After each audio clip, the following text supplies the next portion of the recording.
I know, it's the worst.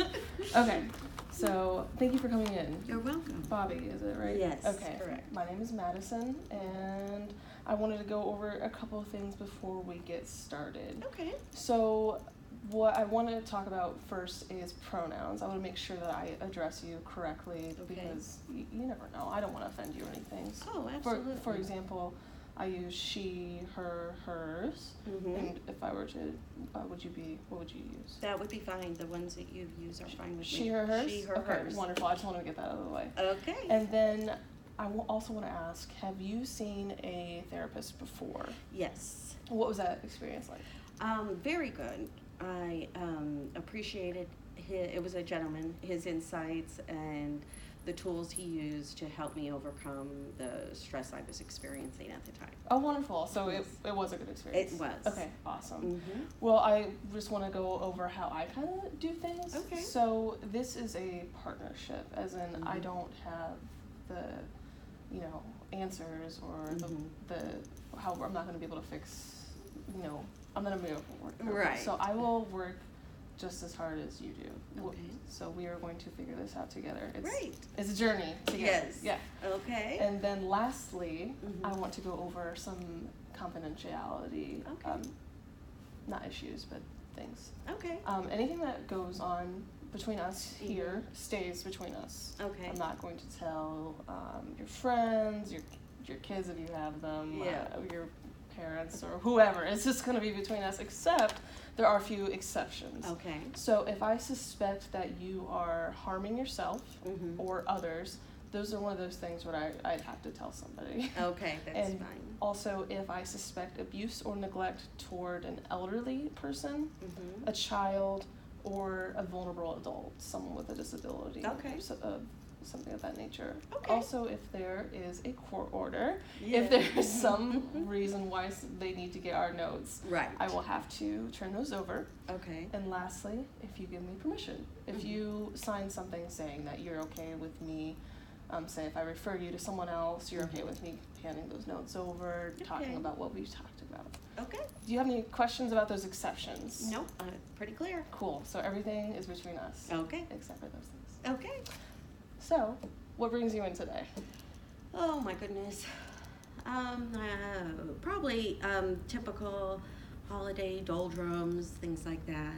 My husband passed away 8 years ago, so holidays tend to be give me a little anxiety, depression, sadness, and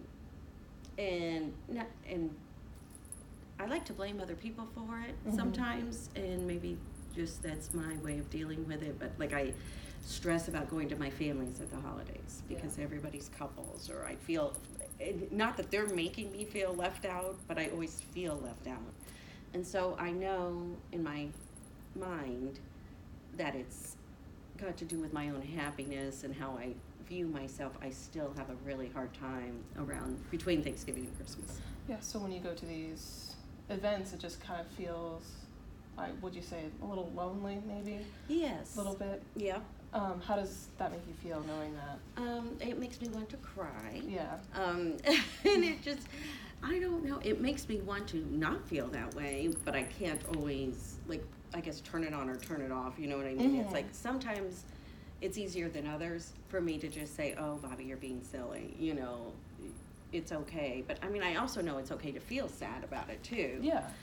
But, and I think it's also in anticipation of the events. You know what I mean? So not even necessarily at the events, but so much as going and going, oh, I really don't want to do this. Yeah. And it's just my family. It's not like it's 25 people. It's 8 or 10 people, and I don't know. It's just leading up to the event, you feel just the apprehensiveness. Yeah. Of course, you're going with your family who loves you. It's Yeah. just something that's not there. Yeah, it's like something's missing in me to give me that happiness. Yeah. Of having my husband by my side, and and then to a certain extent, I don't want my family to fawn all over me, but my family, they're not dysfunctional, but they're not so good about talking about their feelings and stuff. It's like no one acknowledges it either, to say, oh, we gotta, not, I don't want handle me with kid gloves, but they just don't acknowledge it, I guess. And so I sometimes think, they could go be a little extra sensitive to me or something during the holidays. What do you think about them being a little extra sensitive, or maybe, I guess, maybe, would you say, not overbearing, but trying to compensate? Yeah, I mean, just a little something. I don't even know what it would look like exactly. Yeah. You know what I mean? And it's more, I tend to feel like, I guess, invisible at those things, you know, because we have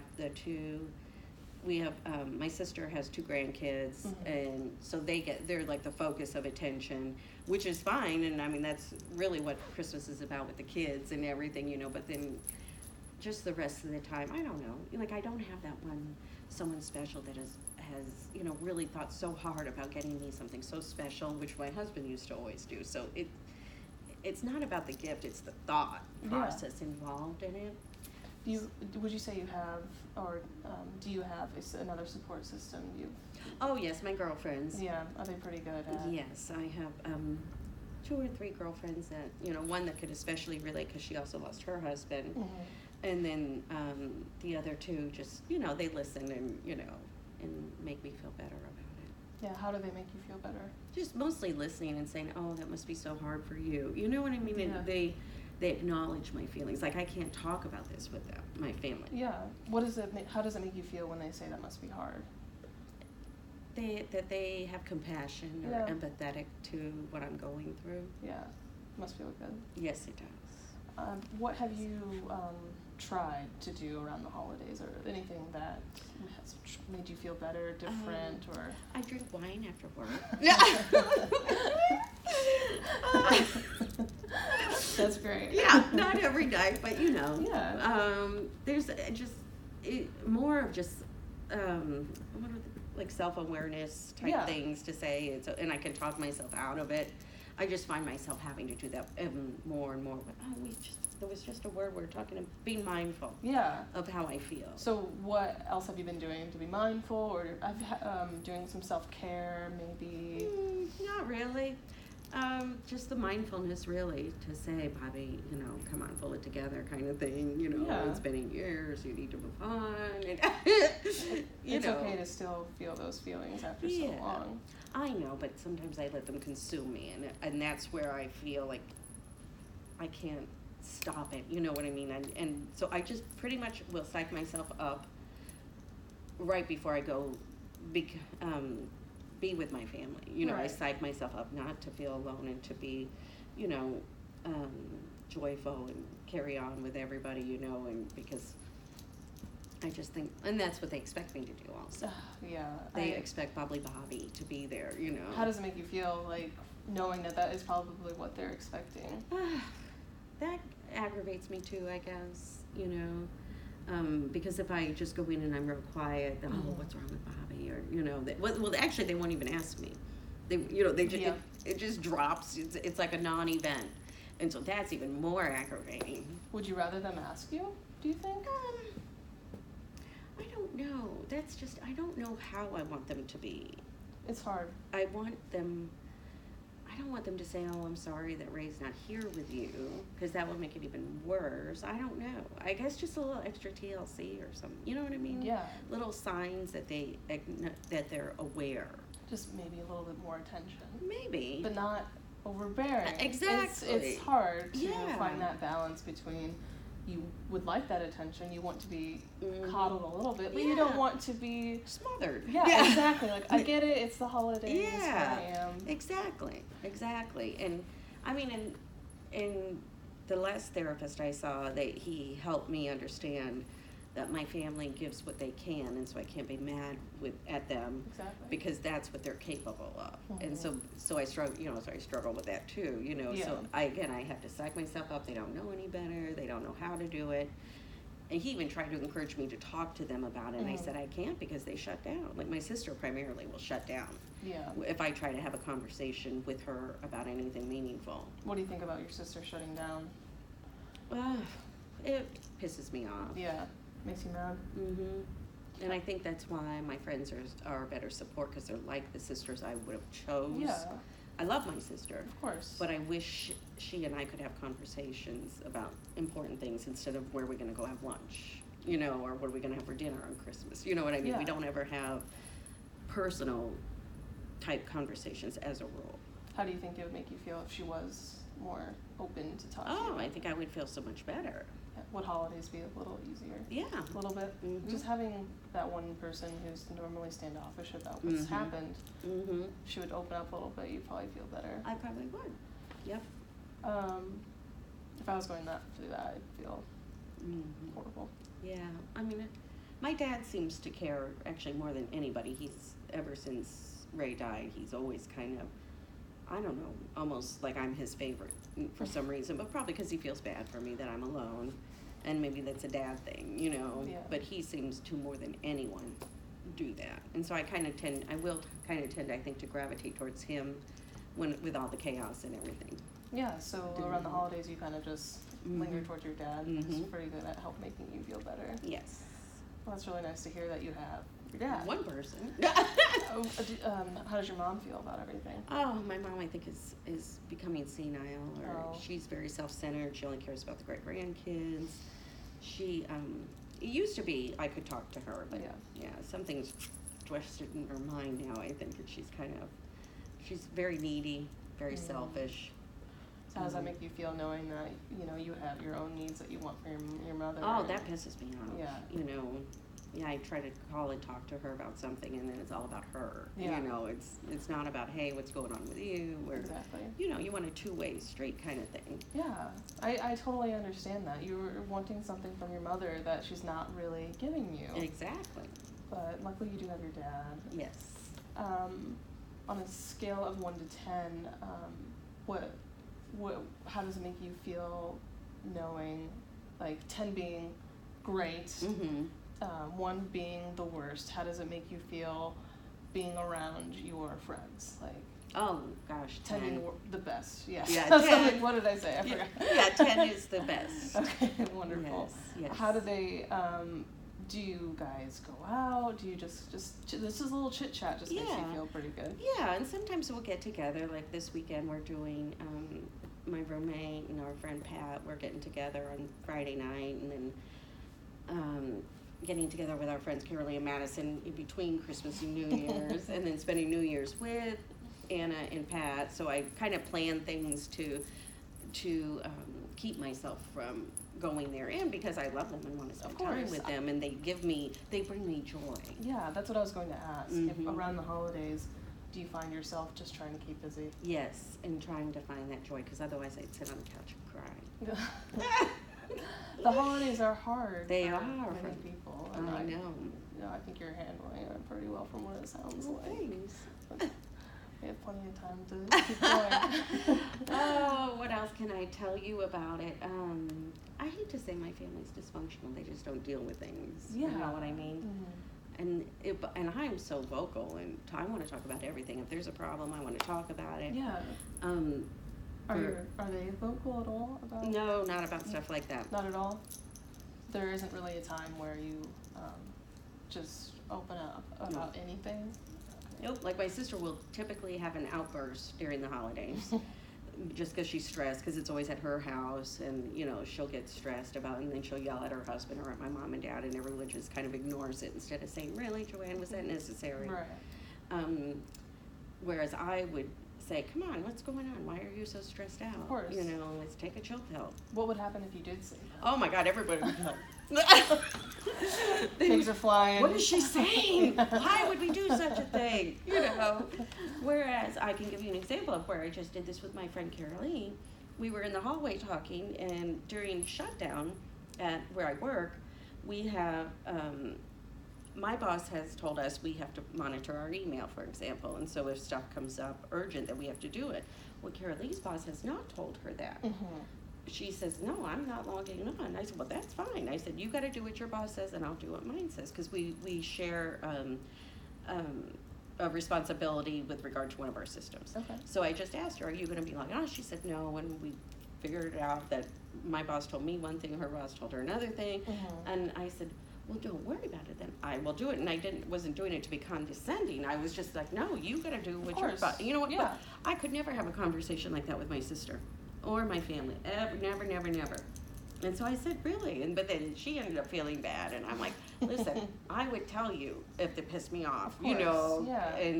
And so we got it ironed out, and it's fine, and there's no bad feelings, nobody's feelings are hurt. It was just a conversation. How does it make you feel that you can talk to a friend that way, but you can't talk to your sister like that? Oh, it aggravates the shit out of me. And I think that's why, though, I value them so much, because I don't, as you get older, or as I have gotten older, I have less tolerance for bullshit. Of course. And so and it took me a long time to find the few good friends that I have. So I want to respect them and nurture them and treat them, as the treasure they are, because it took me forever to make new friends. I came here from Florida or Mississippi, and I knew nobody. Yeah. And now I finally have like a circle of friends, so I don't want to do anything to alienate them. Of course. So luckily, though, I have found friends that are willing to have those conversations with me. Yeah. You know what I mean? And so it just warms my heart. Yeah. Do you think the dynamic of the holidays would change if your sister and your mother were to be similar to your friends? Oh yeah, and just be open and say, Bobby, let's go have lunch just as girls. Like we typically on Christmas Eve we all go out to dinner or to lunch together, and I prefer, or at times, just to do just the girls. But then even then, when we do just like we did that at Thanksgiving. After Thanksgiving, we went just the girls had lunch, but again, we don't talk about anything personal or substantial. I mean, if I bring it up, they'll talk a little bit, but not to the extent like I do with my girlfriends. What do you usually talk about with your family if it's not those types of things? Oh, we talk about the grandkids, how funny they are and how cute they are, and any plans we have or what's good. We talk about work sometimes, our jobs. Like my sister and I would talk about our jobs.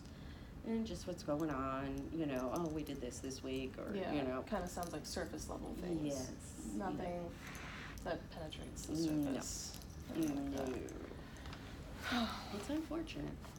So it kind of looks like we have only about 5 minutes left. Okay. And I'm wondering if this is an okay time to wrap up. I think so, yes. Yeah. I got a lot off my chest. I'm good. Yeah, wonderful. So it sounds like around the holidays that they're a little tough. Mm-hmm. Holidays are tough with the loss of your husband and and your family not being that, steady rock support system that you'd appreciate. Mm-hmm. One of those things where, when you go to the holidays, you don't want to be coddled, but you want something there to just feel that cushion of, soften the blow, I guess. Yeah. Because the holidays, they're not going to stop. No, they are not, unfortunately. So it's one of those things. Mm-hmm. So between now and the next time we meet, before is next time, this time okay? Yes. Same room, same building, okay? Mm-hmm. Okay, wonderful. I just wanted to make sure that was okay. Mm-hmm. I would like you to, when you feel those feelings with your sister or your mother, those frustrations, think about that and just, think in your head what that feels like. Hold on, and then transfer to how it would be with your friends. Okay. Just know that, that support system exists. It's just not the group that's not blood related. Exactly. And I'd also like you to take 20 minutes a day to Mm-hmm. do nothing on your to-do list. Oh my God, that would be so exciting. And I want you to write down how did that feel? What did it feel like to, soak in the tub or, read a book that, is just for fun. Yes. Okay. I'd also like to say, I think that you're a pretty strong person. Oh. I think I just met you, but I think you're a lovable, goofy, wonderful type of person that, is handling things as well as she can. And it sounds, really well. Yeah. So I'd like to thank you for coming in. Oh, well, and thank you for listening. Wonderful meeting you, and I hope that, I see you next week, and I can't wait to hear about the things that you're doing to take care of yourself. Okay, thank you. All right, thank you so much. Thank you, Dr. All right. Madison.